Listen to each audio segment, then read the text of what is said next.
Bien, ahora vamos a hablar sobre una cuestión muy delicada que causa gran cantidad de preguntas en las mentes de muchas personas. He titulado esta conferencia Creación para Restauración. En el libro de Génesis, capítulo 1:31, leemos: Y vio Dios todo lo que había hecho, y he aquí que era bueno en gran manera. Y fue la tarde y fue la mañana, el día sexto. Así que todo lo que había creado Dios, Él dijo que era muy bueno. El versículo 26 a 28 dice: Y dijo Dios, hagamos hombre a nuestra imagen, conforme a nuestra semejanza, y tenga dominio sobre los peces del mar, y sobre las aves de los cielos, y sobre las bestias, y sobre toda la tierra, y sobre todo lo que se arrastra sobre la tierra. Y creó Dios al hombre a su imagen, a imagen de Dios lo creó, varón y hembra los creó. Y los bendijo Dios, y les dijo Dios: fructificad y multiplicaos, llenad la tierra y sojuzgadla, y señoread sobre los peces del mar, y sobre las aves del cielo, y sobre todas las bestias que se mueven sobre la tierra. Así que aquí había un plan bien definido para esta creación, y era muy bueno. Todo era perfecto, y el hombre debía controlar el medio ambiente. Pero ¿por qué creó Dios al hombre? Isaías 43:7 dice: Porque le he creado para mi gloria, y lo he formado, sí, yo lo hice. Así que el hombre no es solo una ocurrencia tardía. Él no es una casualidad, algo al azar que apareció aquí en esta tierra. Él fue creado según la imagen de Dios y fue creado para la gloria de Dios. Bueno, algunas personas hoy no parecen querer reflejar esta herencia en absoluto. Génesis 1:29-30 dice: Y dijo Dios, he aquí que os he dado toda planta que da semilla, que está sobre la faz de toda la tierra, y todo árbol en que hay fruto de árbol, que da semilla. Bien, así que esa era la dieta original del hombre según la Biblia. Todo lo que tiene semillas. Eso incluye los granos y las legumbres y las nueces, todas aquellas cosas que tienen semillas, y todo el árbol que da fruto. Así que frutos, granos, nueces, semillas, esa era la dieta original. Bueno, jóvenes, no había brócoli por ahí para ser obligados a comerlo. Nada de las verduras está mencionado ahí. Esto te será por comida, y a toda bestia de la tierra, toda la bestia de la tierra, así que para todos los animales de la tierra, y para todo el ave del cielo, y para todo lo que se arrastra sobre la tierra, en que existe vida, les he dado toda planta verde para comer, por comida. Y así fue. Por lo tanto, conforme con este texto, todos los animales serán, ¿qué? Vegetarianos. Bueno, espera un momento. ¿Estás loco? Obviamente tenemos criaturas por ahí afuera que están diseñadas para matar otras criaturas. Pero la Biblia dice que en el principio no existía muerte. ¿Acaso es eso una alegoría? ¿Es un cuento de hadas? ¿Qué quiere decir esta historia ahí en la Biblia? Bueno, ¿y qué tiene que decir Charles Darwin sobre eso? De hecho, este es el principal motivo que hizo a Charles Darwin optar para la evolución. Esta es la cuestión principal que lo confrontó. Darwin escribió a su amigo el doctor Asa Gray: estoy desconcertado. No tenía intención de escribir ateísticamente, pero confieso que no puedo comprender tan claramente como los demás, y como desearía hacerlo, la evidencia para el diseño y la beneficencia de ese para todos nosotros. Me parece que hay demasiada miseria en el mundo. No puedo convencerme a mí mismo de que un Dios caritativo y omnipotente habrá creado los igneumónidos con la intención expresa de alimentarse dentro de los cuerpos vivos de las orugas, o que un gato debe jugar con los ratones. Por lo tanto, Darwin miraba el mundo animal y vio criaturas que parasitan. Él vio criaturas matando y dijo, esto no está bien. Esto no es nada bueno. Esto no es algo que un Dios bueno, amante y misericordioso creará. Hay demasiada miseria aquí.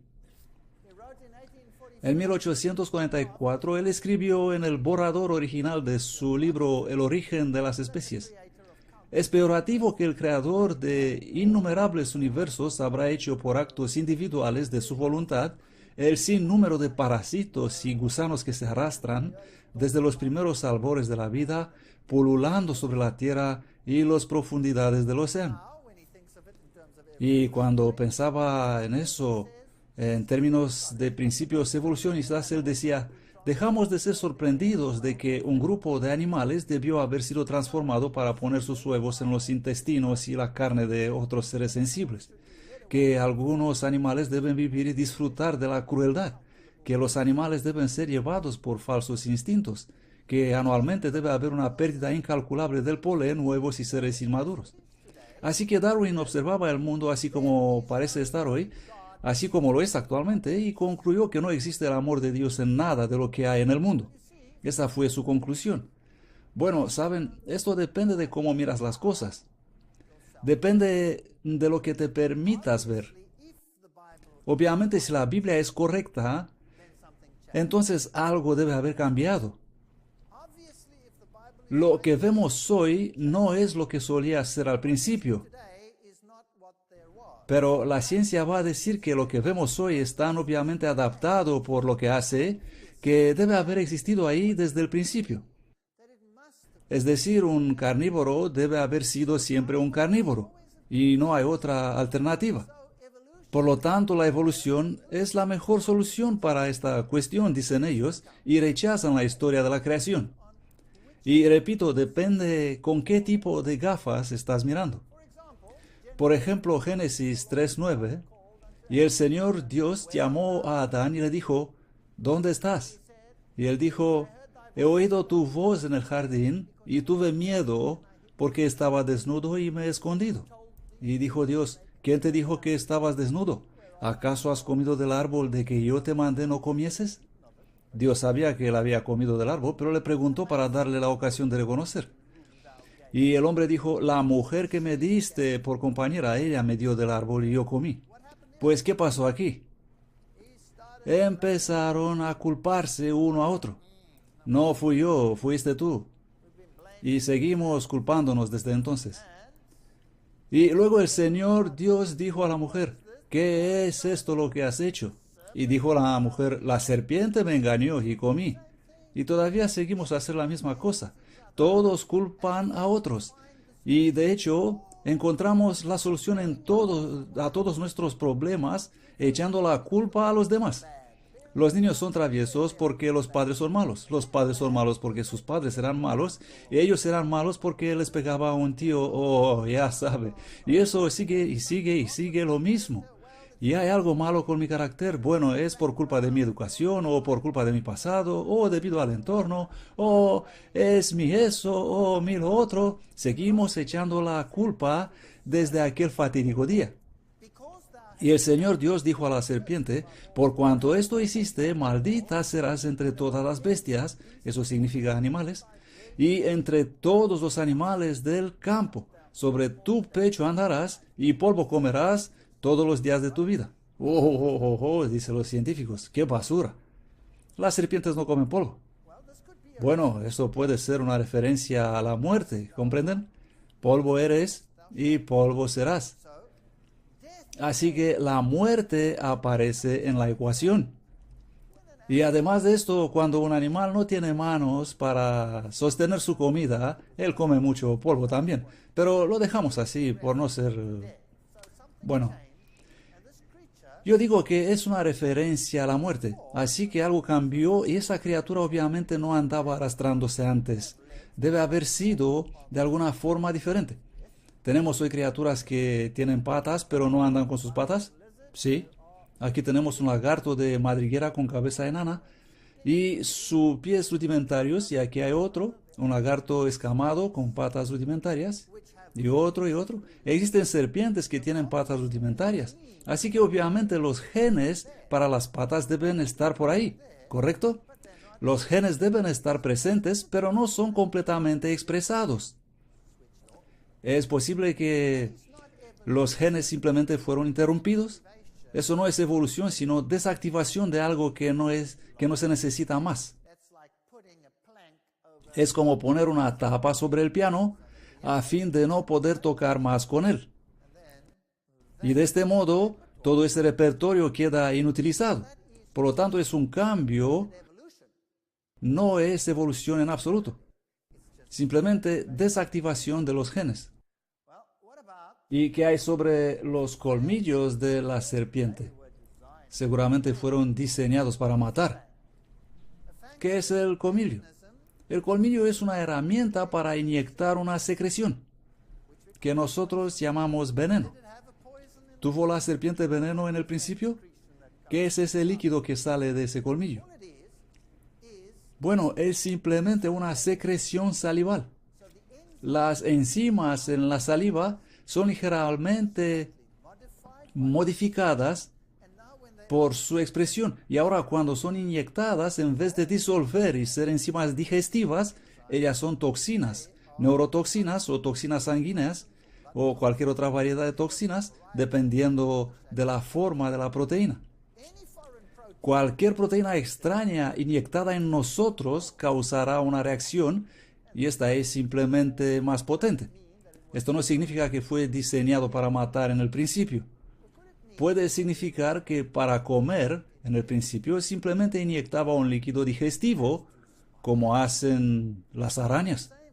Las arañas igual, cuando una araña muerde, y todos lo hacen, inyectan enzimas digestivas, que en algunos casos pueden ser altamente tóxicas.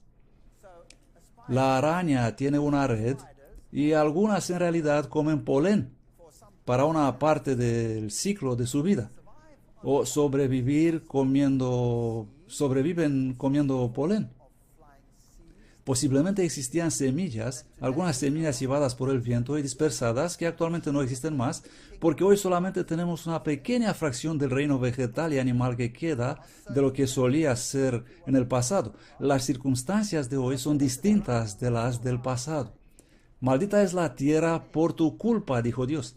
Cuando entró el pecado, la tierra fue maldita. Maldita es la tierra por tu culpa, con dolor comerás de ella todos los días de tu vida, espinos y cardos te producirá. Bueno, aquí tenemos un cambio. A partir de ahora habrá espinos y cardos, y comerás la hierba del campo. Así que algo fue añadido a la dieta. Bien, pero ¿por qué? La tierra de repente había sido maldecida. ¿Acaso significa eso que el suelo no iba a producir más lo que solía producir? ¿Qué tal si aparecen las estaciones y por ciertas partes del año lo que sea que comieras de repente ha desaparecido? Digamos que eres un animal adaptado a comer albaricoques y por 3 meses del año albaricoques y luego la estación cambia y por los siguientes 9 meses ya no existen. ¿Qué harías? Solo tendrás 2 opciones. O te mueres, o haces ¿qué? Cambias tu dieta. Estas son las únicas 2 opciones. Mueres o cambias la dieta. Y si la tierra no produce lo que solía producir, entonces tienes que añadir una mayor variedad de alimento, además de lo que solía usarse como comida. Así que algo fue añadido debido a estas circunstancias. ¿Qué son los espinos y los cardos? Aquí vemos espinos, en este caso se trata de un tallo modificado. No es algo nuevo, sino un tallo, los genes del tallo expresados para desarrollar espinos. Así que el tallo empieza a crecer, luego se seca y agudiza y forma una espina. En este otro caso, por ejemplo, este vástago se ha modificado en esta suculenta cosa para hacer un depósito de agua y para actuar en realidad como una hoja él mismo. Tanto que las hojas que solo servían para la evaporación y la pérdida de agua, desaparezcan y las espinas que ustedes ven en esas plantas espinosas son en realidad hojas modificadas. Todo eso significa que en una hoja normal el gen desenrolla la hoja y la despliega. Aquí, sin embargo, el gen enrolla la hoja, forma un punto duro, la seca y se transforma en espino. ¿Es esto algo nuevo o es simplemente algo diferente expresado? Es algo solamente distinto expresado. Aquí tenemos una rosa y también espinos. En este caso se trata de un proceso cortical o epidérmico. Es algo activado allí para causar este brote que es una espina. Por lo tanto, los espinos no son algo nuevo, sino una modificación de algo que ya existía. Y lo mismo pasa con los cardos. En lugar de la hoja y el despliegue de la flor, del pétalo, se pliega sobre sí mismo y se seca y forma un cardo agudo. Esta es una modificación de la expresión del gen. No es algo nuevo. No es evolución, sino la consecuencia de un cambio ambiental. Este organismo puede sobrevivir ahora en zonas secas y pueden sobrevivir en circunstancias menos favorables que antes. Ahora, ¿qué es un parásito? Darwin dijo, ¿creó Dios los parásitos? La Biblia dice que todo era perfecto, que no existía muerte. Seguro que los animales no se comían entre ellos. Así que ahora existen millones y millones de variedades de gusanos, probablemente haciendo sus cosas en el ambiente original, pero también de repente existen parásitos. Bueno, aquí tenemos una tenia, por ejemplo. Una tenia o una solitaria. ¿Tiene tracto digestivo? No. ¿Existe algún gusano plato que tenga tracto digestivo? Sí. Así que si ahora la tierra es maldita y no produce lo que solía producir, entonces alguien debe renunciar a algo. ¿Y qué tal si estas criaturas, por casualidad, cuando son ingeridas, se los arreglan sobrevivir en un huésped y con el tiempo, debido a que son cubiertas de algo que las protegen, la cutícula que los protegen de enzimas, ellos pueden sobrevivir y crecer en el intestino de otras criaturas, y debido a que todo fue predigerido para ellas, ahora ellas no necesitan un intestino. ¿Y cómo perdieron el que tenía? Simplemente desactivando los genes y apagar el apartado intestino. Y aquí tenemos un parásito. Y esos parásitos no fueron originalmente diseñados para ser parásitos, sino que se volvieron parásitos porque su propósito original fue alterado. Por eso, si echamos un vistazo a las miriadas de los agentes patógenos que tenemos, como esas células normales de E. coli, y los agentes patógenos son simplemente especies trasladadas. Muy a menudo, si tomamos una E. coli normal, que es una bacteria normal en tu intestino, y lo trasladas en un sitio equivocado en otra parte del cuerpo, de repente el entorno es distinto y responde secretando compuestos, y de repente se vuelve altamente patogénica y te vuelves muy enfermo debido a eso. Pero solamente es un organismo trasladado que ahora sobrevive en el lugar equivocado. Los plásmidos son pequeñas moléculas de ADN conocidos de casi todas las células bacterianas. Los plásmidos llevan de 2 a 30 genes. Algunos parecen tener la habilidad de moverse dentro y fuera de un cromosoma bacteriano. Aquí tenemos un pequeño plásmido y ahí un cromosoma bacteriano. Y esos pequeños trozos de ADN pueden entrar en el ADN. Y lo que puede resultar algo como aquí. Este es un plásmido donante, y se mueve en un recipiente y resulta incorporado en el ADN y termina a ser un recombinante. Pregunta: ¿hay algún material nuevo ahí o simplemente material antiguo puesto en una nueva situación? ¿Qué pasó aquí? No hay nada nuevo aquí. El plásmido existía desde el principio y es solo este trozo de ADN que fue incorporado en esta criatura, tanto que este ahora contiene otra extra pieza que no tenía antes, pero eso no es evolución, es un proceso. Ciertos tipos de bacterias pueden donar parte de su ADN a una célula receptora. La recombinación es el equivalente de la reproducción sexual. Es como, ¡chum!, toma un trozo de mí. Noten que no todo el ADN es transferido, sino solo un trocito. Así se adquiere, por ejemplo, la inmunidad, resistencia a los pesticidas, herbicidas, resistencia a los antibióticos, y no se basa en material nuevo, es material existente que ha sido esparcido. Así que no hay nada nuevo aquí.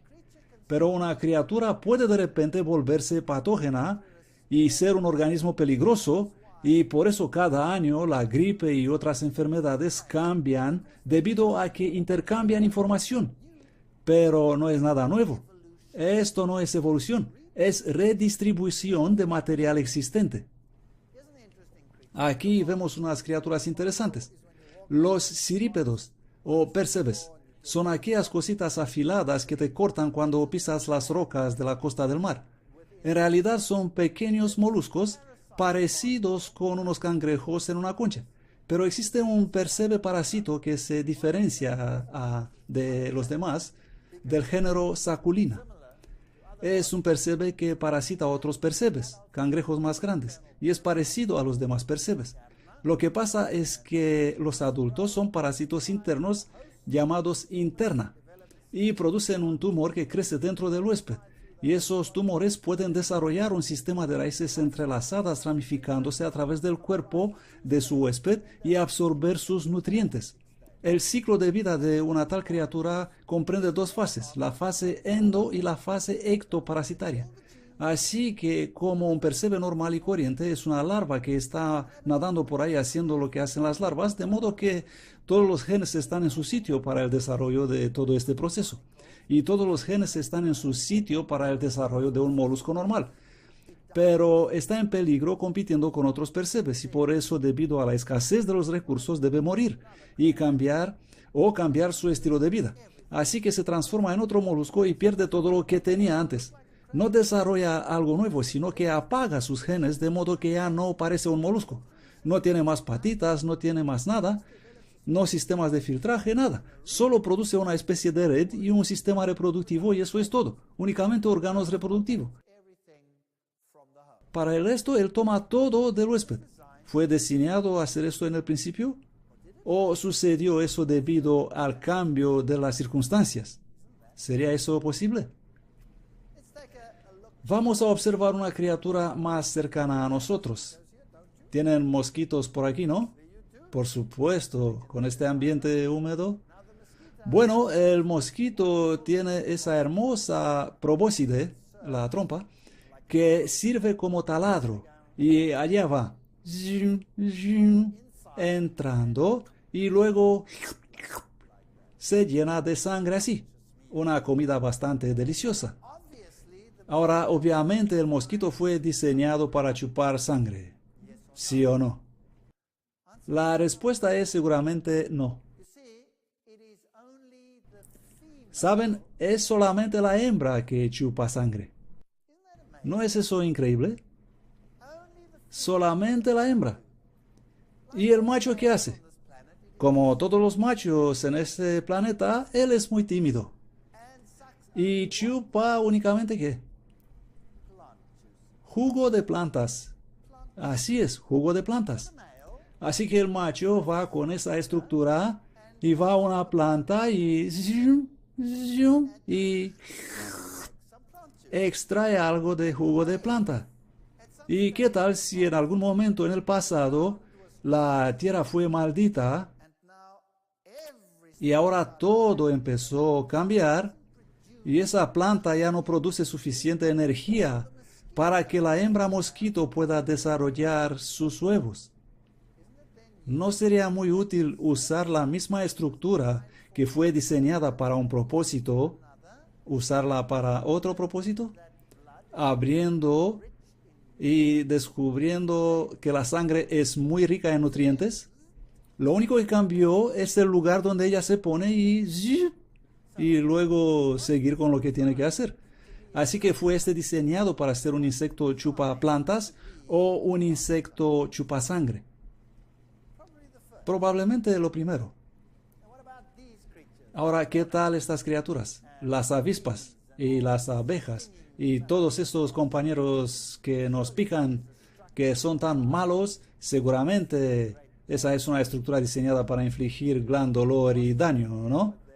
Si nos fijamos en todas estas avispas por aquí y con sus características interesantes, bueno, si los ves te mantienes fuera de su camino. Pero ese aguijón no es otra cosa que un ovipositor transformado. Eso es todo lo que es, un ovipositor transformado. Así que cuando una abeja te pica, ella en realidad paga con su vida porque hay una púa en el aguijón que se queda clavada y luego, ups, aquí está el aguijón. ¿Fue este diseñado para ser un arma o fue diseñado originalmente para ser un ovipositor? Los ovipositores pueden consistir en un número de segmentos y así incluso los que son capaces de poner huevos pueden también picar hoy en día, debido a que el ovipositor se ha transformado. Pero originalmente su función no era picar, sino poner huevos. Y la secreción producida en el ovipositor es simplemente secreción proteínica usada para lubricar los huevos y formar varios componentes proteínicos a los cuales nosotros somos altamente alérgicos si se nos inyectan y por lo tanto provocan esas reacciones de malestar. Pero eso no significa que fueron diseñados para atacar o como defensa. Es una tontería. Seguramente no fueron diseñados matar orugas y larvas mediante el ovipositor. Podrían haber sido previstos de mejores armas. Pero si la dieta original ya no está disponible, entonces claro, tienes que cambiar. Por ejemplo, la mariquita. Las mariquitas son una plaga en África del Sur, una plaga para los cultivos de albaricoques. Comen albaricoques y dejan pequeños agujeros en ellos. Así que en la temporada de albaricoques se usan distintos métodos para controlar esas plagas. Luego de terminar la temporada, ¿qué hace ahora la mariquita? Tiene que adaptarse o morir.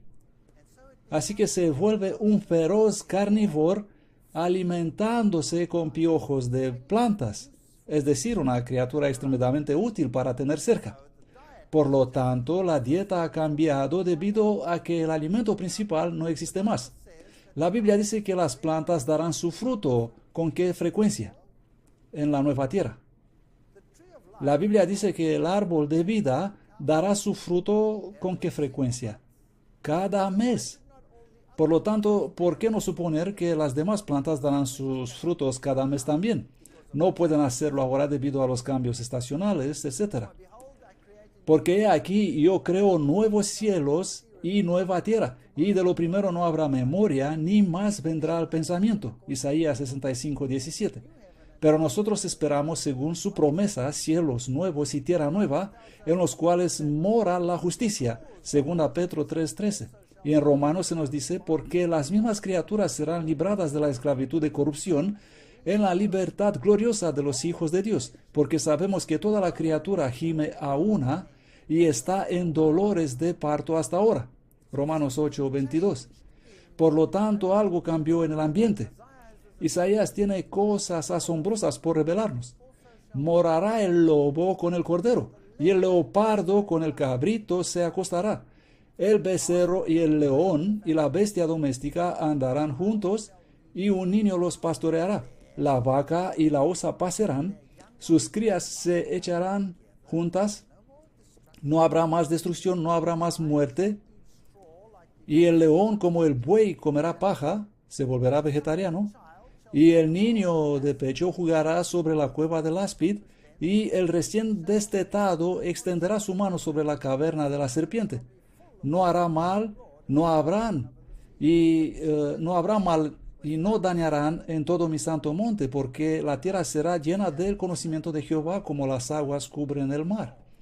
Los niños van a jugar con las serpientes sin ningún miedo, pero probablemente que las serpientes cambiarán su actual apariencia. Ahora seguro que este es un cuento de niños, ¿no? Fin de la primera parte. Segunda parte.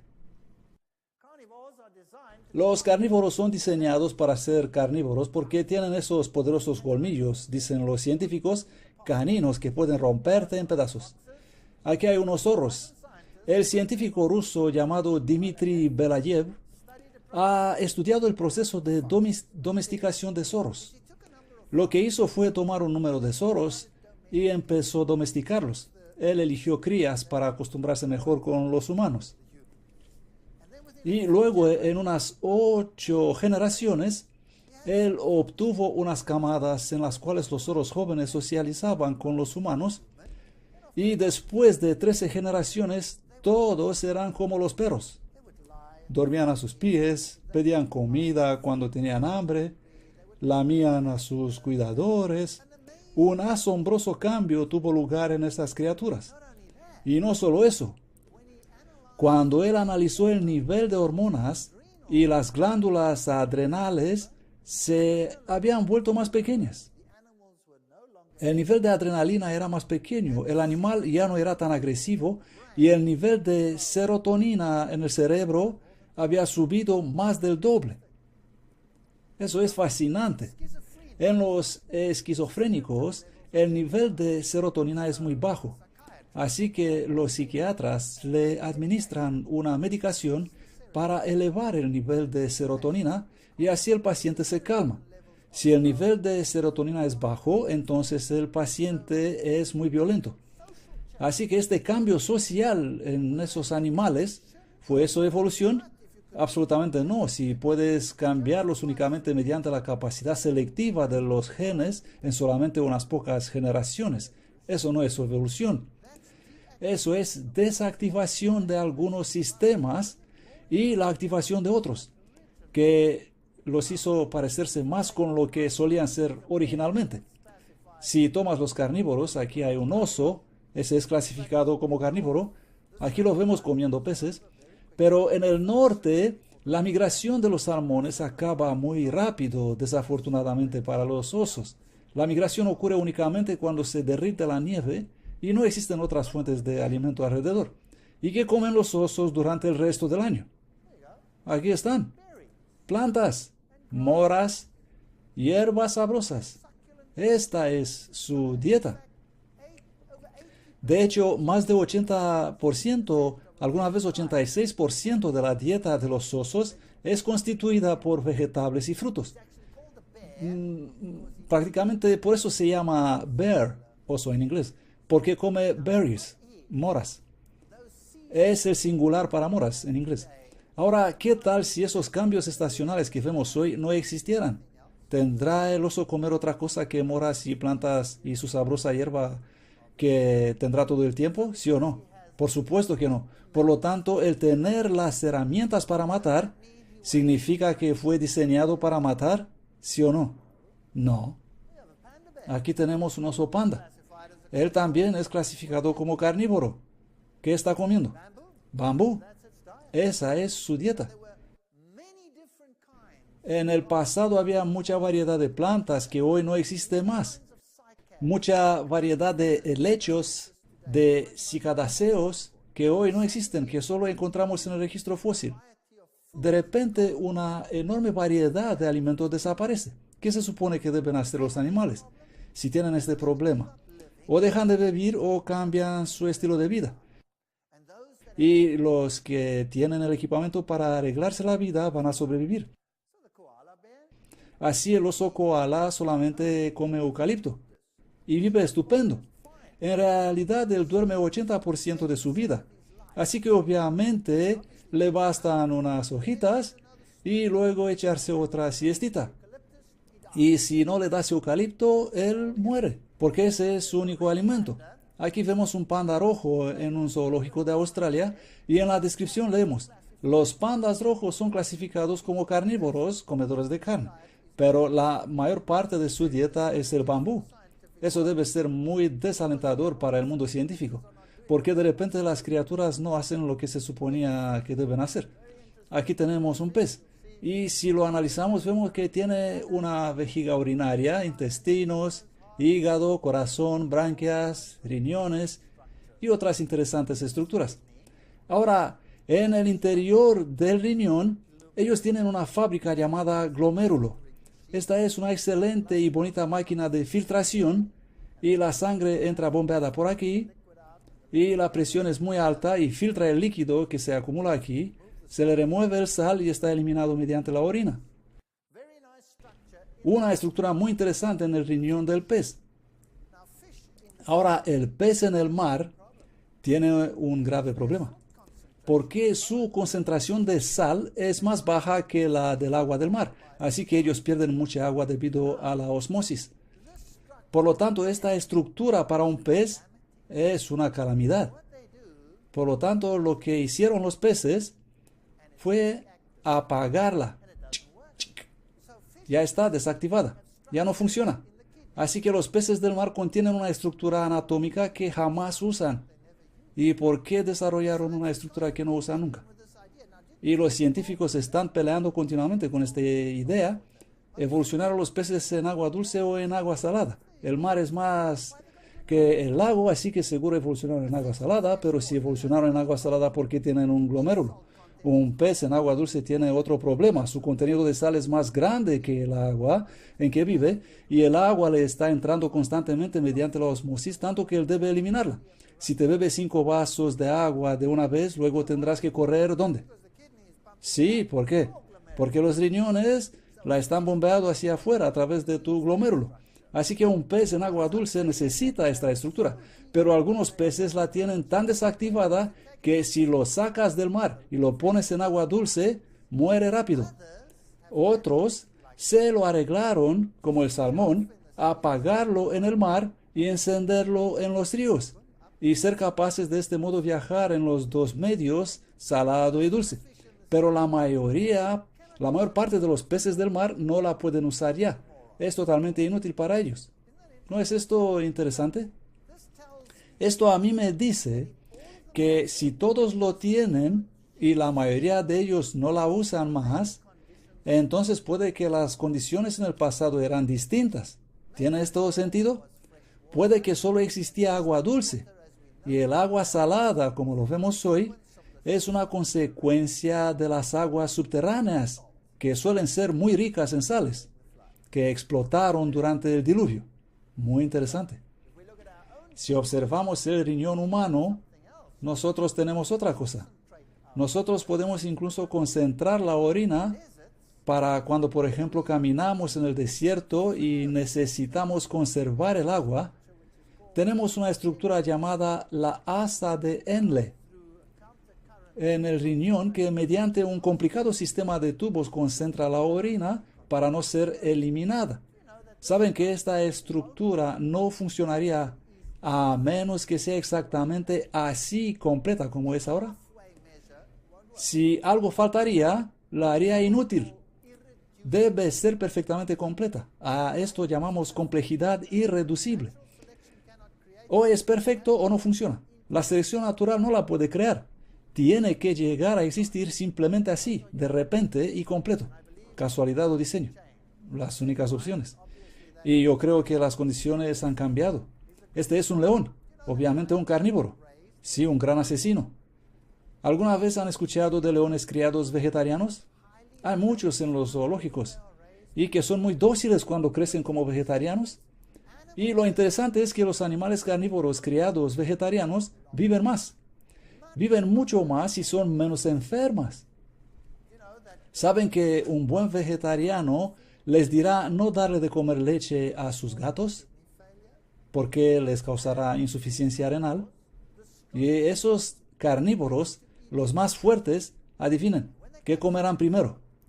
Cuando matan un antílope, ¿qué creen que comerá primero el león?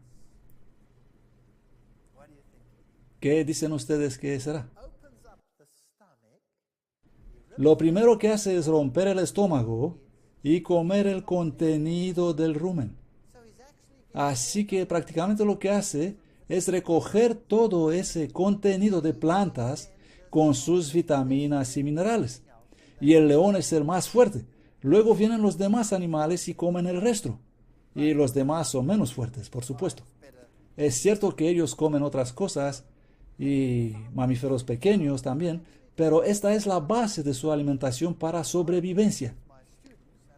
Así que después de haber encontrado estas cosas, en realidad hice una buena cantidad de investigación en mis laboratorios con mis alumnos y a veces les volvía locos a mis estudiantes con las cosas que les pedía que hicieran, porque no podían entender por qué alguien quisiera siquiera hacer tales cosas absurdas.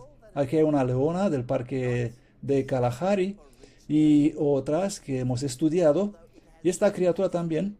¿Es acaso posible que no fue originalmente diseñada para comer carne, aunque ahora tiene la capacidad de hacerlo? Estos son los dientes de un tigre y son como unas cuchillas y actúan cortando como unas tijeras. Eso es perfecto para cortar la carne y los colmillos son perfectos para matar organismos, eso es cierto. Pero el mismo modo de cortar es también perfecto para cortar material vegetal duro.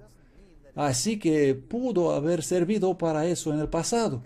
No significa que es obligatorio servir solo para la carne. Si observamos los lobos que dieron origen a los perros, nosotros tuvimos un perro y el pobre murió con displasia de cadera. Y así te das cuenta de que tu perro tiene un periodo de vida específico porque finalmente todo empieza a fallar en su cuerpo. Si crías ese animal en un estilo de vida vegetariano o mayormente vegetariano, dándole comida preparada normal para la familia, vas a extender su periodo de vida, vas a extender el periodo de salud de tu animal y habrá menos pérdida de calcio.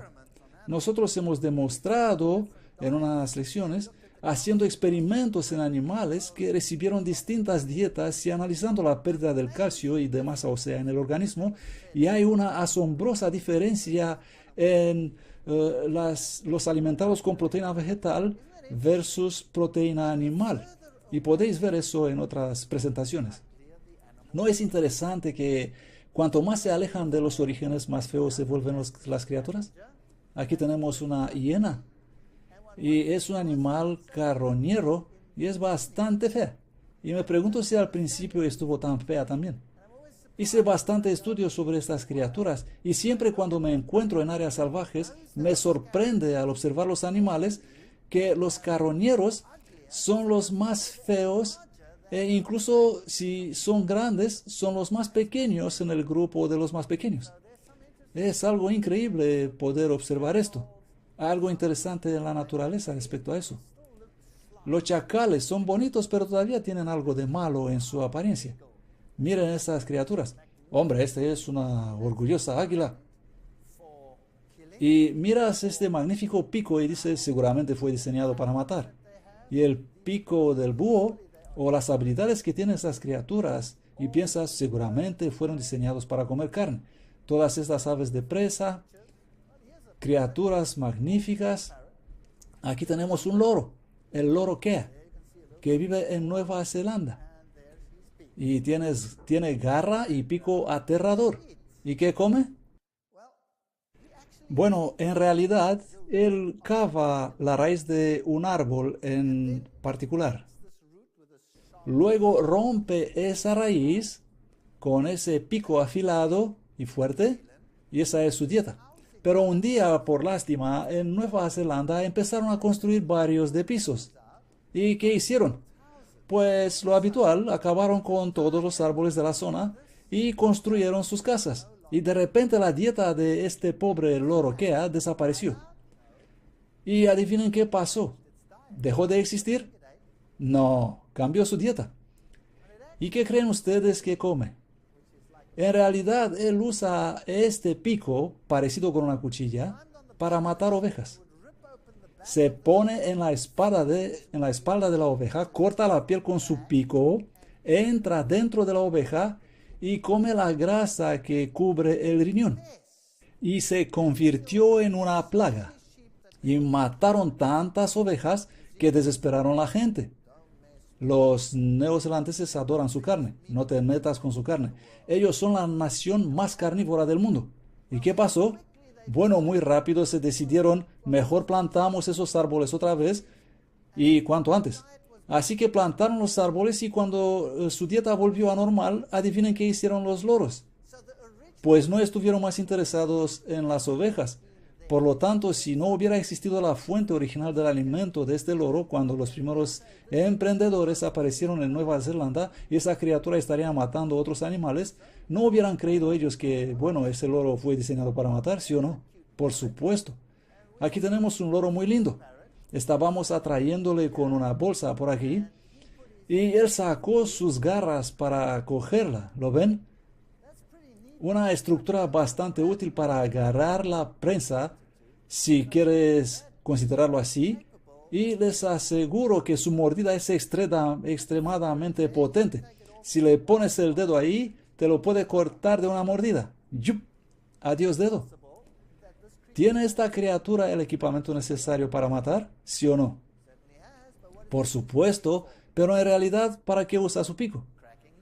Para romper nueces. Para eso lo usa. Pero si las nueces no fueran ahí, ¿no comería otra cosa? Bueno, pero los loros generalmente son muy cariñosos. Este es un pacu y a su lado una piraña, el feroz carnívoro. El pacu le es pariente muy cercano y come solamente semillas que llegan en el agua. Y si de repente la tierra no produce más la cantidad de alimento suficiente, pues probablemente cambiarás tu estilo de vida y te volverás un asesino. Existen, de hecho, especies de pacú que tienen dientes muy similares a las pirañas y se han encontrado pirañas que comen semillas también. Así que no es obligatorio haber sido diseñados originalmente ser lo que son actualmente. Existen todo tipo de interesantes criaturas como ardillas, etcétera, que comen semillas y plantas. Pero ¿qué pasa cuando la lluvia ácida destruye su bosque y las semillas ya no son tan abundantes como antes? ¿Qué va a hacer la ardilla?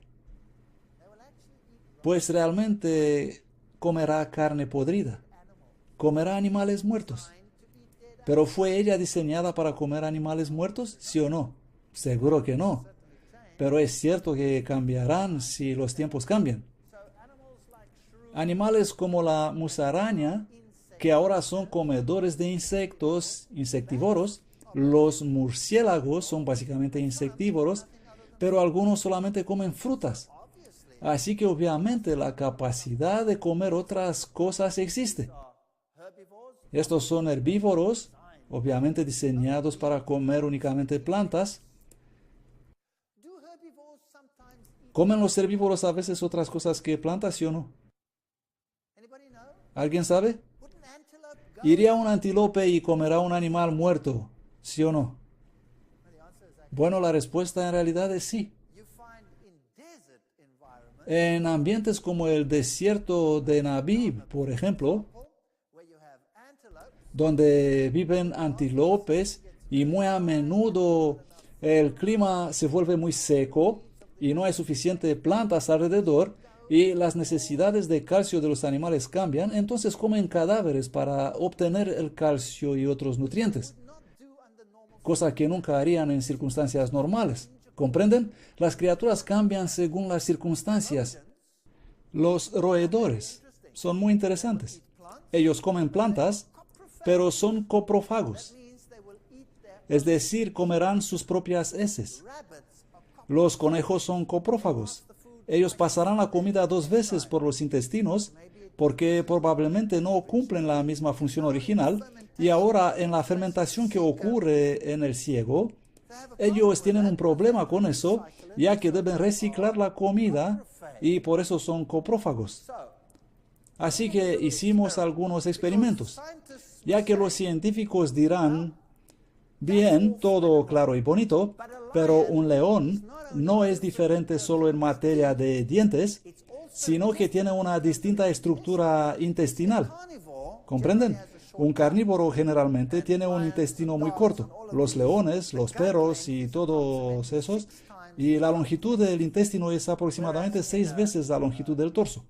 Mientras que en los humanos, por ejemplo, es 15 veces la longitud del torso. Y en herbívoros, como la vaca, es 22 veces la longitud del torso. Así que me preguntaba si la dieta puede afectar la longitud del intestino, porque esto era usado como un argumento por la ciencia. Por lo tanto, les dije a mis alumnos, bien, vamos a hacer un estudio. E hicimos un estudio con dietas de origen vegetal y animal sobre pollos de parrilla. En los criaderos, los pollos generalmente son alimentados con harina de pescado.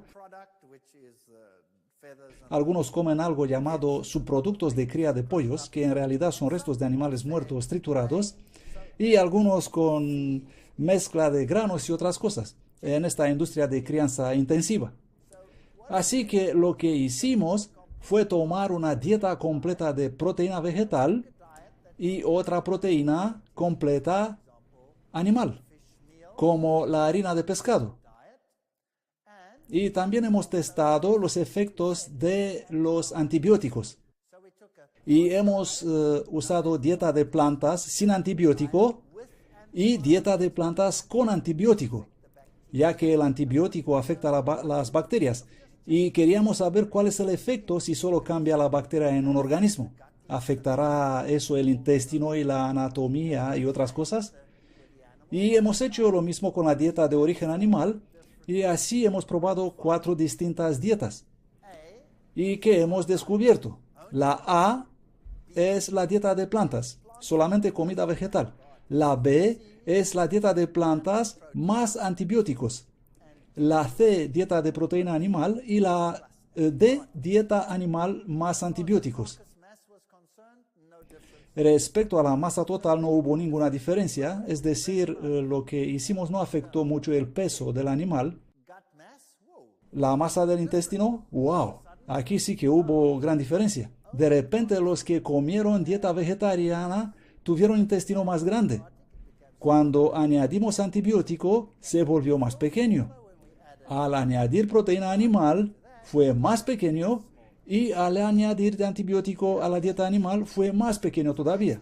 Muy interesante. La longitud del intestino, pues prácticamente hemos sacado esos intestinos y los hemos medido. La gente pensaba que estamos locos, pero este es el resultado. La longitud del intestino al recibir únicamente alimentos vegetales fue el más largo. Eso es muy interesante. Así que había más espacio para absorber el alimento. Cuando añadimos antibiótico, hubo un descenso significativo en la longitud del intestino. Obviamente, cuando la bacteria muere, el intestino no fue muy alegre y dejó de desarrollarse como lo hacía antes. Cuando hemos utilizado proteína de carne, es decir, harina de pescado, para alimentar los pollos, el intestino fue más corto. Al añadir a eso antibiótico, fue más corto todavía.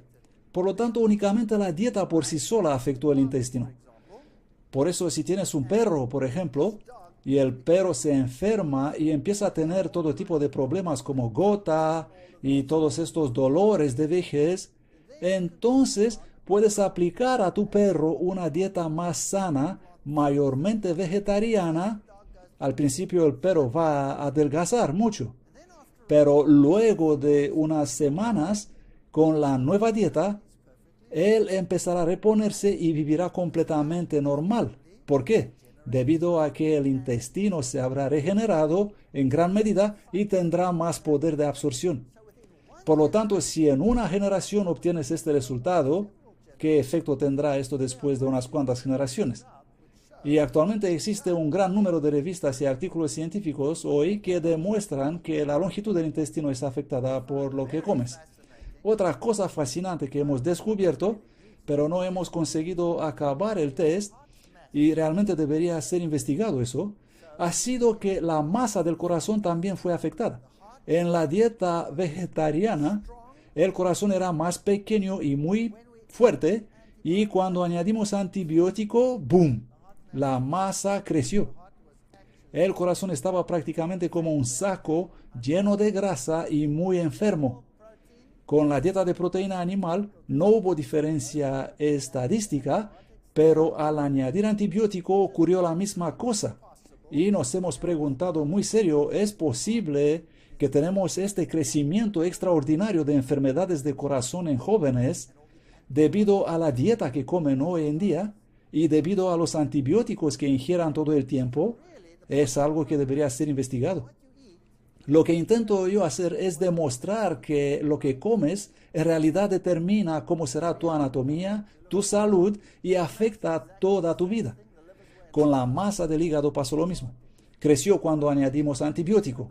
Por lo tanto, creemos que el antibiótico debería ser utilizado solamente y únicamente cuando estás muy enfermo, de verdad enfermo, y evitarlo por completo sería lo mejor que puedes hacer.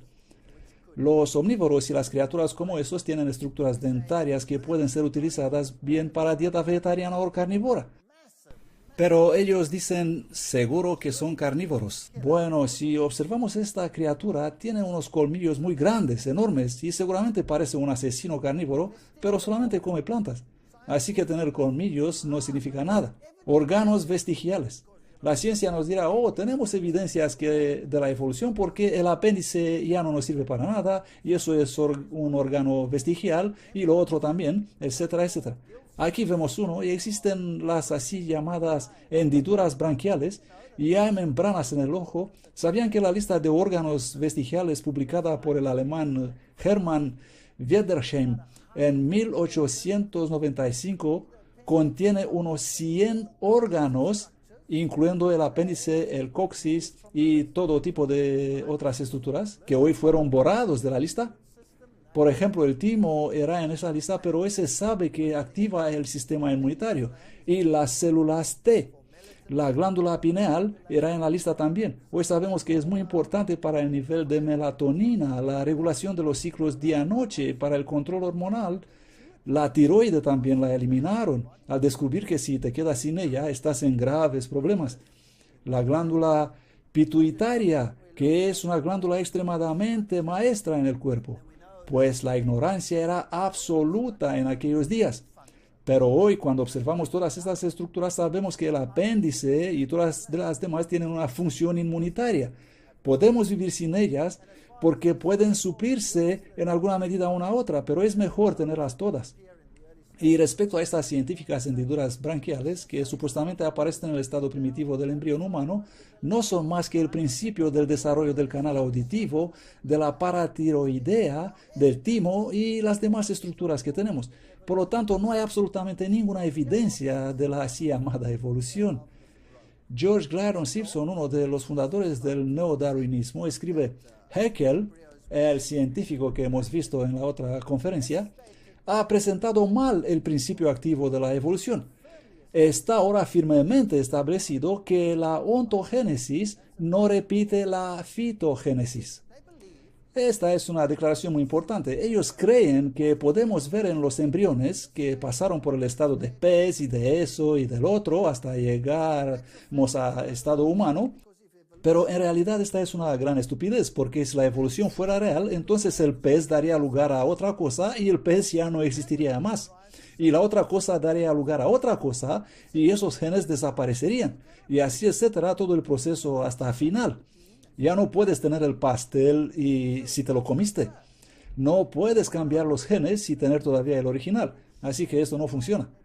En un artículo de la revista El Científico Americano leemos: seguramente la ley biogenética está más muerta que un picaporte. Finalmente fue exorcizada de los libros de texto de biología en los años 50. Como un tema de seria investigación teórica, ella se había extinguido en los años 20.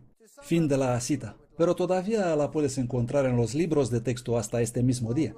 Bien, para resumir esto, me gustaría proponer lo siguiente. El mundo era perfecto cuando fue creado y existían fuentes de alimentos para todas y para cada una de las criaturas de la tierra. Luego apareció el pecado, las cosas cambiaron, las fuentes de comida disminuyeron, muchos animales se extinguieron y los que pudieron adaptarse a otra vida lo hicieron. Pero esto no significa que fueron diseñados para ser así en el principio. Los que no tuvieron otra opción que sobrevivir dentro de otras criaturas se convirtieron en parásitos. Pero no fueron originalmente diseñados para ser parásitos. Por lo tanto, teniendo este nuevo conocimiento, póngase en el lugar de Darwin. ¿Qué dirían? Yo diría, wow, un día el león comerá exactamente como el oso panda. Su fuente de alimento será restaurada, y él comerá lo que fue diseñado a comer, porque tendrá de nuevo su comida preferida. Muy pronto, todo lo que vemos hoy en materia de sufrimiento y dolor y muerte desaparecerán, porque la tierra va a ser restaurada y recreada, totalmente nueva. Y no tengo ningún solo motivo científico en absoluto para no creer que Dios dice la verdad. Y a diferencia de Darwin, que miró la parte oscura y dijo, aquí no hay amor, yo puedo mirar la parte sombría y decir, las cosas han cambiado debido al pecado. y para recordarnos lo que hace el pecado y crear en nosotros una esperanza para un mundo perfecto, para que podamos mirar a Dios y suplicar a Dios, limpiarnos para ser parte de aquella nueva creación. Es simplemente otra perspectiva usando la misma información. Y la elección es de ustedes. Puedes caminar en el campo y tomar en cuenta los espinos y los cardos, o puedes elegir alegrarte mirando las flores. La elección es de cada uno. Puedes mirar la parte oscura o la parte luminosa. Dios ha dejado todo allí para nosotros, para recordarnos de lo hermoso que debió ser en el pasado. Y también permitió lo negativo para hacernos desear algo mejor. Elijan. Gracias.